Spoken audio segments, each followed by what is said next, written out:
যে ব্যক্তি আজকে আমার এই কথাগুলোকে স্মরণ রাখবে সে যেন অন্যের কাছে এই কথাগুলো পৌঁছে দেয়। হতে পারে যার কাছে পৌঁছে দেওয়া হচ্ছে সেই এই কথাগুলোকে বেশি সংরক্ষণ করতে পারবে। আল্লাহ পাক তার প্রতি রহম করুন যে আমার এই কথাগুলোকে অন্যের কাছে পৌঁছে দেবে। নবীজির ভাষণ। এরপর নবীজি বলছেন, জেনে রাখো নিশ্চয়ই তোমাদের পরস্পরের, মুসলিমদের পরস্পরের সম্পদ, পরস্পরের রক্ত, পরস্পরের এই যে জান মাল ইজ্জত, এগুলো একে অপরের জন্য হারাম। মুসলিমদের পরস্পরের রক্ত, পরস্পরের ইজ্জত সম্মান একে অপরের জন্য হারাম। এর হানি করা একে অপরের জন্য হারাম। ঠিক যেমন আজকের এই দিন হারাম, এই শহর হারাম, এই মাসও হারাম। নবী করিম সাল্লাল্লাহু আলাইহি ওয়াসাল্লাম বলছিলেন, জেনে রাখো তিনটা বিষয়ে যেন তোমাদের অন্তর কখনো খেয়ানত না করে। তিনটা বিষয়ে তোমাদের অন্তর যেন কখনো খেয়ানত না করে। এক, তোমরা যে কাজটাই করবা শুধু আল্লাহ পাকের সন্তুষ্টির জন্য করবে। তোমরা যে কাজই করবে শুধু আল্লাহর সন্তুষ্টির জন্য করবে। তোমাদের শাসক বর্গের কল্যাণ কামনা করবে। তোমাদের শাসক বর্গের কল্যাণ কামনা করবে। 3 নাম্বার, মুসলিমদের জামাতকে আঁকড়ে ধরে রাখবে। মুসলিমদের ইউনাইটেড কমিউনিটিকে আঁকড়ে ধরে থাকবে। এই 3টা বিষয় পালনের ক্ষেত্রে তোমাদের অন্তর যেন খেয়ানত না করে। এদিন সূর্য ঢলে যাওয়ার পরে নবী সাল্লাল্লাহু আলাইহি ওয়াসাল্লাম আরও বললেন, শুনে রাখো হে মানব জাতি, এটা ভালো করে শোনেন, শুনে রাখো হে মানব জাতি, নিশ্চয়ই আমি মুহাম্মদ সাল্লাল্লাহু আলাইহি ওয়াসাল্লাম জাহেলি যুগের যত কুপ্রথা আছে সমস্ত কুপ্রথাকে আমার পায়ের তলে পিষ্ট করে গেলাম। জাহেলি যুগে কি ছিল ভাই? শিরিক ছিল, সুদ ছিল, মাদক ছিল, নারীর অবমাননা ছিল, কন্যা সন্তানকে দাফন করা হতো, রক্তক্ষয়ী হানাহানি মারামারি কাটাকাটি ছিল। এগুলো সব কিছুকে আমি আমার পায়ের তলে দাফন করে গেলাম। এটা কি দাফন হয়েছে? তিনি বলছেন, নিশ্চয়ই আমি জাহেলি যুগের সুদকে আমার পায়ে তলে পিষ্ট করে যাচ্ছি। সর্বপ্রথম যার সুদ আমি পিষ্ট করছি তিনি হচ্ছেন আব্বাস ইবনে আব্দুল মুত্তালিব, আমার চাচার সুদ। নিজের পরিবার থেকে দৃষ্টান্ত স্থাপন করলেন। তিনি আরও বললেন, হে উপস্থিত জনগণ, তোমরা মেয়েদের ব্যাপারে সতর্ক থাকবে এবং তোমাদের স্ত্রীদের ব্যাপারে সতর্ক থাকবে, তাদের হকের ব্যাপারে সতর্ক থাকবে, কেননা তোমরা তাদেরকে আল্লাহর কালিমার মাধ্যমে হালাল করে নিয়েছো। অতএব তাদের ব্যাপারে তোমরা সতর্ক থাকবে। তোমাদের উপর তাদের হক হচ্ছে তোমরা যা খাবে, যা পরবে, তাদেরকেও তাই খাওয়াবে, তাই পরাবে। আর তাদের উপর তোমাদের হক হচ্ছে তারা তোমাদের বিছানায় এমন কাউকে আসতে দিবে না যাদেরকে তোমরা অপছন্দ করো।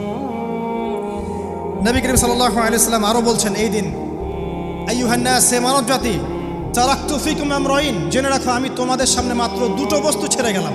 কয়টা বস্তু? লান তাদিল্লু মা তামাসসাকতুম বিহিমা, তোমরা কোনোদিন পথভ্রষ্ট হবে না যতদিন এই 2টা বস্তুকে আঁকড়ে ধরে থাকবে। কিতাব আল্লাহ, আল্লাহর কিতাব, ওয়া সুন্নতি নবীহি, এবং তার নবীর সুন্নাহ। তিনি আরও বললেন, আল মুসলিম, জেনে রাখো প্রকৃত মুসলিম সে ব্যক্তি, মান সালিমাল মুসলিমুনা মিন লিসানিহি ওয়া ইয়াদিহি, যে ব্যক্তির হাত এবং জবান থেকে অন্য মুসলিম নিরাপদ থাকে সেই ব্যক্তি হচ্ছে প্রকৃত মুসলিম। আল মুহাজির, আর প্রকৃত মুহাজির সে ব্যক্তি, মান হাজারা মা নাহাল্লাহু আন, আল্লাহ পাক যা নিষেধ করেছেন সেখান থেকে যে দূরে থাকে সেই ব্যক্তি প্রকৃত মুহাজির, মানে হিজরতকারী। তিনি আরও বললেন, মনে রেখো আমি তোমাদের সবার আগে হাউজে কাউসারে চলে যাব, সুবহানাল্লাহ, এবং সেখানে আমি তোমাদের জন্য অপেক্ষা করতে থাকব। অতএব শোনেন, অতএব তোমরা আমার চেহারাকে কালিমালিপ্ত করো না, মানে আমার চেহারায় কালিমালিপ্ত করো না, আমার নাম নষ্ট করে দিও না। আমি তোমাদের সংখ্যাধিক্য দেখে আল্লাহর কাছে গর্ব করব, আমাকে তোমরা অপমানিত করো না। আজকে কি আমরা তার দায়িত্ব পালন করে উম্মাহ হতে পেরেছি? নবীজি বলেছেন, তা আমার চেহারাকে কালিমালিপ্ত করো না, সুবহানাল্লাহ। তিনি বলছেন, ওই সময় কিছু মানুষ থেকে আমি মুক্ত হয়ে যাব আর কিছু মানুষ আমার থেকে মুক্ত হয়ে যাবে। বলা হলো, কারা ইয়া রাসূলুল্লাহ? তিনি বলছেন, আল্লাহ পাককে আমি বলবো, ইন্নাহুম মিন্নি, হে আল্লাহ এরা আমার উম্মাহ, এরা আমার উম্মত, আমার সাহাবী। আল্লাহ পাক বলবেন, ইন্নাকা লা তাদরি মা আহদাসা বা'দাক, তুমি জানো না হে নবী, তোমার মৃত্যুর পর এই মানুষগুলো, পরবর্তী মানুষগুলো তোমার দিনের মধ্যে কত বেদাত সংযোজন করেছিল। তিনি আরও বলেছিলেন, হে জনগণ, জেনে রাখো প্রত্যেক পরিবারের জন্যে প্রতি বছর একটা করে পশু জবাই করার বিধান প্রত্যেক পরিবারের জন্যে, সামর্থ্যবান পরিবারের জন্য প্রত্যেক বছর একটা করে পশু জবাই করার বিধান রয়েছে। তিনি আরও বললেন, মনে রাখো একজনের অপরাধের শাস্তি আর একজন কখনো পাবে না, আর বাবার দোষে ছেলে কখনো দুষ্ট হবে না, ছেলের দোষে বাবাও কখনো অপরাধী হবে না। তিনি আরও বললেন, জেনে রাখো হে মানব জাতি, নিশ্চয়ই শয়তান এই বিষয় থেকে নিরাশ হয়ে গেছে যে তোমরা শয়তানের ইবাদত করবে। শয়তান নিরাশ হয়ে গেছে, কিন্তু শয়তান নিরাশ হয়নি একটা বিষয় থেকে, যে তোমরা একে অপরে হানাহানি, কাটাকাটি, ফিতনা, ফাসাদে ব্যস্ত থাকবে, যেমনটা এখন আমরা করছি। আমরা কিন্তু সরাসরি কখনো শয়তানের ইবাদত করছি না, করছি, কিন্তু মুসলিমরা এখন পরস্পরে হানাহানি, কাটাকাটি, ফাসাদে লিপ্ত আছে। তিনি আরও বললেন যে একজন মুসলিমের জন্য হালাল নয় অন্য মুসলিমের সম্পদ আত্মসাৎ করা, যতক্ষণ না সে স্বেচ্ছায় খুশি মনে তোমাকে সম্পদ প্রদান করে। অতএব তোমরা একে অপরের প্রতি জুলুম করবে না। তিনি আরও বললেন, সাবধান, আমার ইন্তেকালের পরে তোমরা একে অপরের গর্দান উড়িয়ে কাফের হয়ে যেও না। সাবধান, আমার ইন্তেকালের পর তোমরা একে অপরের গর্দান উড়িয়ে কাফের হয়ে যেও না। তিনি আরও বলেছেন, একজন মুসলিম আরেকজন মুসলিমকে গালি দিতে পারে না। যদি একজন মুসলিম আরেকজন মুসলিমকে গালি দেয়, এটা হচ্ছে ফাসেকি, এবং একজন মুসলিম যদি আরেকজন মুসলিমের সাথে যুদ্ধ করে, এটা হবে এক প্রকার কুফরি। তিনি আরও বলেছেন, হে জনগণ, জেনে রাখো আমার পরে কোনো নবী নেই, আর আমার পরে তোমরা ব্যতীত আর কোনো উম্মতও নেই। এর চেয়ে স্পষ্ট কথা হতে পারে? আমার পরে কোনো নবী নেই, আর আমার পরে তোমরা ছাড়া কোনো উম্মতও নেই। তাহলে আমরা যখন নতুন নতুন নবী বানিয়ে নিচ্ছি, কোনো কোনো ক্ষেত্রে বলছি একজন ব্যক্তি ছিলেন, সে নিজে ঈসাও ছিল, সে মাহদিও ছিল, সে নবীও ছিল, নাউযুবিল্লাহ। এবং দিন দিন মানুষ এই খাতায় নাম লিখাচ্ছে, সুবহানাল্লাহ।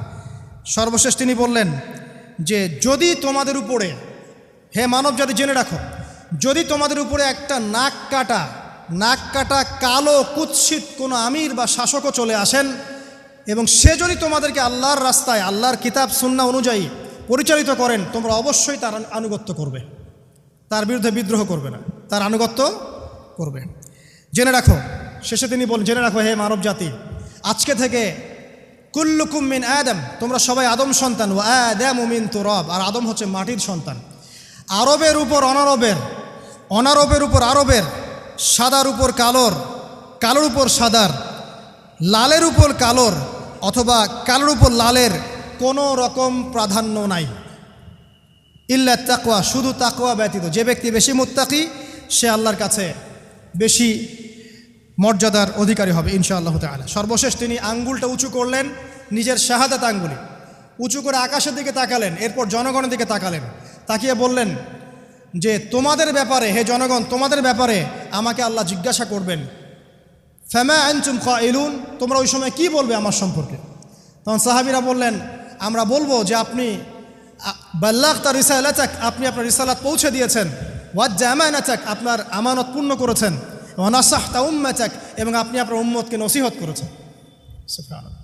এরপরে তিনি আকাশের দিকে তাকিয়ে বললেন, আল্লাহুম্মা ফাশহাদ, হে আল্লাহ আপনি সাক্ষী থাকেন, আল্লাহুম্মা ফাশহাদ, হে আল্লাহ আপনি সাক্ষী থাকেন, আল্লাহুম্মা ফাশহাদ, হে আল্লাহ আপনি সাক্ষী থাকেন যে আমি আমার দায়িত্ব পৌঁছে দিয়েছি। এরপরে নাজিল হলো, আল ইয়াউমা আকমালতু লাকুম দীনাকুম ওয়া আতমামতু আলাইকুম নি'মাতি ওয়া রাদিতু লাকুমুল ইসলামা দীনান।